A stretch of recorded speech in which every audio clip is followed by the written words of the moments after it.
شروع اللہ کے نام سے جو رحمان و رحیم ہے۔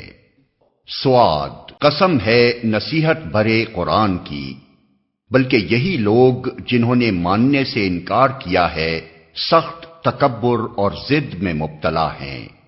ان سے پہلے ہم ایسی کتنی ہی قوموں کو ہلاک کر چکے ہیں، اور جب ان کی شامت آئی ہے تو وہ چیخ اٹھے ہیں، مگر وہ وقت بچنے کا نہیں ہوتا۔ ان لوگوں کو اس بات پر بڑا تعجب ہوا کہ ایک ڈرانے والا خود انہی میں سے آ گیا۔ منکرین کہنے لگے کہ یہ ساحر ہے، سخت جھوٹا ہے، کیا اس نے سارے خداؤں کی جگہ بس ایک ہی خدا بنا ڈالا؟ یہ تو بڑی عجیب بات ہے۔ اور سرداران قوم یہ کہتے ہوئے نکل گئے کہ چلو اور ڈٹے رہو اپنے معبودوں کی عبادت پر۔ یہ بات تو کسی اور ہی غرض سے کہی جا رہی ہے۔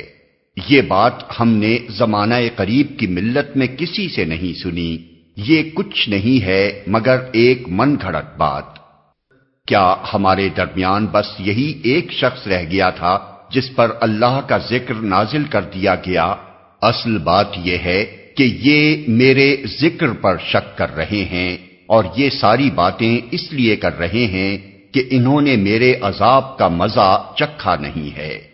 کیا تیرے داتا اور غالب پروردگار کی رحمت کے خزانے ان کے قبضے میں ہیں؟ کیا یہ آسمان و زمین اور ان کے درمیان کی چیزوں کے مالک ہیں؟ اچھا تو یہ عالم اسباب کی بلندیوں پر چڑھ کر دیکھیں۔ یہ تو جتھوں میں سے ایک چھوٹا سا جتھا ہے جو اسی جگہ شکست کھانے والا ہے۔ ان سے پہلے نوح کی قوم اور عاد اور میخوں والا فرعون اور سمود اور قوم لوط اور ایکا والے جھٹلا چکے ہیں۔ جتھے وہ تھے ان میں سے ہر ایک نے رسولوں کو جھٹلایا، اور میری عقوبت کا فیصلہ اس پر چسپاں ہو کر رہا۔ یہ لوگ بھی بس ایک دھماکے کے منتظر ہیں جس کے بعد کوئی دوسرا دھماکہ نہ ہوگا، اور یہ کہتے ہیں کہ اے ہمارے رب، یوم الحساب سے پہلے ہی ہمارا حصہ ہمیں جلدی سے دے دے۔ اے نبی، صبر کرو ان باتوں پر جو یہ لوگ بناتے ہیں، اور ان کے سامنے ہمارے بندے داؤد کا قصہ بیان کرو جو بڑی قوتوں کا مالک تھا، ہر معاملے میں اللہ کی طرف رجوع کرنے والا تھا۔ ہم نے پہاڑوں کو اس کے ساتھ مسخر کر رکھا تھا کہ صبح و شام وہ اس کی تسبیح کرتے تھے۔ پرندے سمٹ آتے اور سب کے سب اس کی تسبیح کی طرف متوجہ ہو جاتے تھے۔ ہم نے اس کی سلطنت مضبوط کر دی تھی، اس کو حکمت عطا کی تھی، اور فیصلہ کن بات کہنے کی صلاحیت بخشی تھی۔ پھر تمہیں کچھ خبر پہنچی ہے ان مقدمے والوں کی جو دیوار چڑھ کر اس کے بالا خانے میں گھس آئے تھے۔ جب وہ داؤد کے پاس پہنچے تو وہ انہیں دیکھ کر گھبرا گیا۔ انہوں نے کہا، ڈریے نہیں، ہم دو فریق مقدمہ ہیں جن میں سے ایک نے دوسرے پر زیادتی کی ہے۔ آپ ہمارے درمیان ٹھیک ٹھیک حق کے ساتھ فیصلہ کر دیجئے، بے انصافی نہ کیجئے، اور ہمیں راہ راست بتائیے۔ یہ میرا بھائی ہے، اس کے پاس 99 دمبیاں ہیں اور میرے پاس صرف ایک ہی دمبی ہے۔ اس نے مجھ سے کہا کہ یہ ایک دمبی بھی میرے حوالے کر دے، اور اس نے گفتگو میں مجھے دبا لیا۔ آیت سجدہ۔ داؤد نے جواب دیا، اس شخص نے اپنی دمبیوں کے ساتھ تیری دمبی ملا لینے کا مطالبہ کر کے یقیناً تجھ پر ظلم کیا، اور واقعہ یہ ہے کہ مل جل کر ساتھ رہنے والے لوگ اکثر ایک دوسرے پر زیادتیاں کرتے رہتے ہیں، بس وہی لوگ اس سے بچے ہوئے ہیں جو ایمان رکھتے ہیں اور عمل صالح کرتے ہیں، اور ایسے لوگ کم ہی ہیں۔ یہ بات کہتے کہتے داؤد سمجھ گیا کہ یہ تو ہم نے دراصل اس کی آزمائش کی ہے، چنانچہ اس نے اپنے رب سے معافی مانگی اور سجدے میں گر گیا اور رجوع کر لیا۔ تب ہم نے اس کا وہ قصور معاف کیا، اور یقیناً ہمارے ہاں اس کے لیے تقرب کا مقام اور بہتر انجام ہے۔ ہم نے اس سے کہا، اے داؤد، ہم نے تجھے زمین میں خلیفہ بنایا ہے، لہذا تو لوگوں کے درمیان حق کے ساتھ حکومت کر اور خواہش نفس کی پیروی نہ کر، کہ وہ تجھے اللہ کی راہ سے بھٹکا دے گی۔ جو لوگ اللہ کی راہ سے بھٹکتے ہیں یقیناً ان کے لیے سخت سزا ہے کہ وہ یوم الحساب کو بھول گئے۔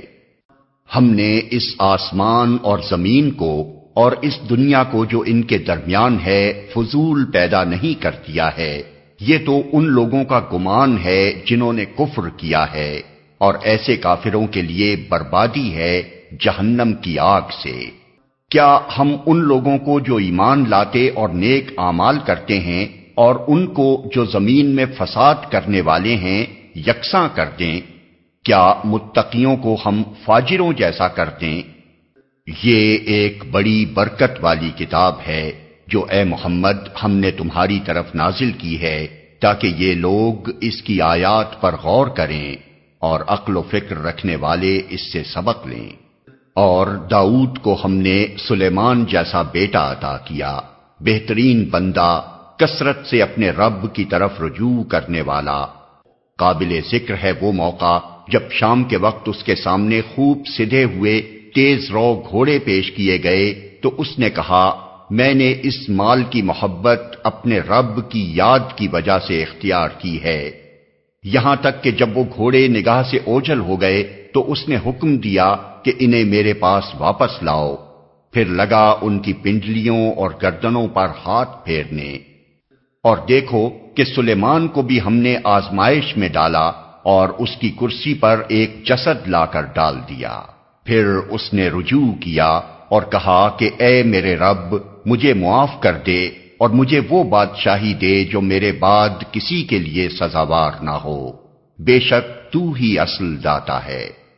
تب ہم نے اس کے لیے ہوا کو مسخر کر دیا جو اس کے حکم سے نرمی کے ساتھ چلتی تھی جدھر وہ چاہتا تھا، اور شیاطین کو مسخر کر دیا، ہر طرح کے معمار اور غوطہ خور اور دوسرے جو پابند سلاسل تھے۔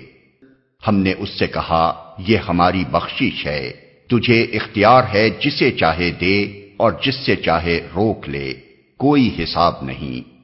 یقیناً اس کے لیے ہمارے ہاں تقرب کا مقام اور بہتر انجام ہے۔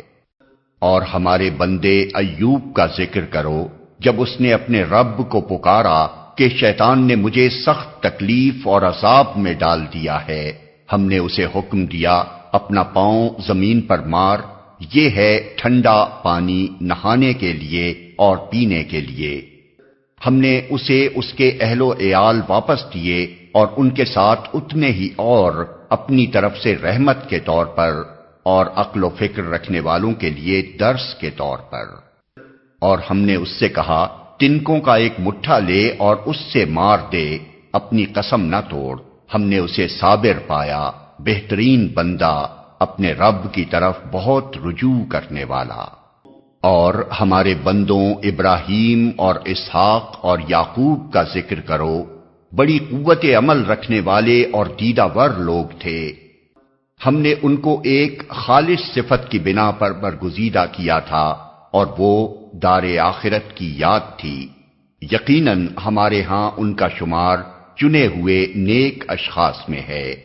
اور اسماعیل اور الیسع اور ذوالکفل کا ذکر کرو، یہ سب نیک لوگوں میں سے تھے۔ یہ ایک ذکر تھا، اب سنو کہ متقی لوگوں کے لیے یقیناً بہترین ٹھکانہ ہے، ہمیشہ رہنے والی جنتیں جن کے دروازے ان کے لیے کھلے ہوں گے، ان میں وہ تکیے لگائے بیٹھے ہوں گے، خوب خوب فواکہ اور مشروبات طلب کر رہے ہوں گے، اور ان کے پاس شرمیلی ہمسن بیویاں ہوں گی۔ یہ وہ چیزیں ہیں جنہیں حساب کے دن عطا کرنے کا تم سے وعدہ کیا جا رہا ہے، یہ ہمارا رزق ہے جو کبھی ختم ہونے والا نہیں۔ یہ تو ہے متقیوں کا انجام، اور سرکشوں کے لیے بہترین ٹھکانہ ہے جہنم، جس میں وہ جھلسے جائیں گے، بہت ہی بری قیام گاہ۔ یہ ہے ان کے لیے، پس وہ مزہ چکھیں کھولتے ہوئے پانی اور پیپ، لہو اور اسی قسم کی دوسری تلخیوں کا۔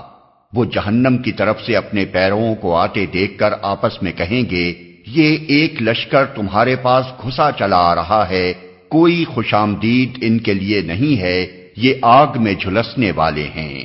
وہ ان کو جواب دیں گے، نہیں بلکہ تم ہی جھلسے جا رہے ہو، کوئی خیر مقدم تمہارے لیے نہیں، تم ہی تو یہ انجام ہمارے آگے لائے ہو، کیسی بری ہے یہ جائے قرار۔ پھر وہ کہیں گے، اے ہمارے رب، جس نے ہمیں اس انجام کو پہنچانے کا بندوبست کیا، اس کو دوزخ کا دوہرا عذاب دے۔ اور وہ آپس میں کہیں گے، کیا بات ہے، ہم ان لوگوں کو کہیں نہیں دیکھتے جنہیں ہم دنیا میں برا سمجھتے تھے، ہم نے یوں ہی ان کا مذاق بنا لیا تھا، یا وہ کہیں نظروں سے اوجھل ہیں۔ بے شک یہ بات سچی ہے، اہل دوزخ میں یہی کچھ جھگڑے ہونے والے ہیں۔ اے نبی، ان سے کہو، میں تو بس خبردار کر دینے والا ہوں، کوئی حقیقی معبود نہیں مگر اللہ جو یکتا ہے، سب پر غالب، آسمانوں اور زمین کا مالک اور ان ساری چیزوں کا مالک جو ان کے درمیان ہیں، زبردست اور درگزر کرنے والا۔ ان سے کہو، یہ ایک بڑی خبر ہے جس کو سن کر تم منہ پھیرتے ہو۔ ان سے کہو، مجھے اس وقت کی کوئی خبر نہ تھی جب ملائے اعلیٰ میں جھگڑا ہو رہا تھا، مجھ کو تو وحی کے ذریعے سے یہ باتیں صرف اس لیے بتائی جاتی ہیں کہ میں کھلا کھلا خبردار کرنے والا ہوں۔ جب تیرے رب نے فرشتوں سے کہا، میں مٹی سے ایک بشر بنانے والا ہوں، پھر جب میں اسے پوری طرح بنا دوں اور اس میں اپنی روح پھونک دوں تو تم اس کے آگے سجدے میں گر جاؤ۔ اس حکم کے مطابق فرشتے سب کے سب سجدے میں گر گئے، مگر ابلیس نے اپنی بڑائی کا گھمنڈ کیا اور وہ کافروں میں سے ہو گیا۔ رب نے فرمایا، اے ابلیس، تجھے کیا چیز اس کو سجدہ کرنے سے مانے ہوئی جسے میں نے اپنے دونوں ہاتھوں سے بنایا ہے؟ تو بڑا بن رہا ہے یا تو ہے ہی کچھ اونچے درجے کی ہستیوں میں سے؟ اس نے جواب دیا، میں اس سے بہتر ہوں، آپ نے مجھ کو آگ سے پیدا کیا ہے اور اس کو مٹی سے۔ فرمایا، اچھا تو یہاں سے نکل جا، تو مردود ہے اور تیرے اوپر یوم الجزا تک میری لعنت ہے۔ وہ بولا، اے میرے رب، یہ بات ہے تو پھر مجھے اس وقت تک کے لیے مہلت دے دے جب یہ لوگ دوبارہ اٹھائے جائیں گے۔ فرمایا، اچھا تجھے اس روز تک کی مہلت ہے جس کا وقت مجھے معلوم ہے۔ اس نے کہا، تیری عزت کی قسم، میں ان سب لوگوں کو بہکا کر رہوں گا بجز تیرے ان بندوں کے جنہیں تو نے خالص کر لیا ہے۔ فرمایا، تو حق یہ ہے اور میں حق ہی کہا کرتا ہوں کہ میں جہنم کو تجھ سے اور ان سب لوگوں سے بھر دوں گا جو ان انسانوں میں سے تیری پیروی کریں گے۔ اے نبی، ان سے کہہ دو کہ میں اس تبلیغ پر تم سے کوئی اجر نہیں مانگتا اور نہ میں بناوٹی لوگوں میں سے ہوں، یہ تو ایک نصیحت ہے تمام جہان والوں کے لیے، اور تھوڑی مدت ہی گزرے گی کہ تمہیں اس کا حال خود معلوم ہو جائے گا۔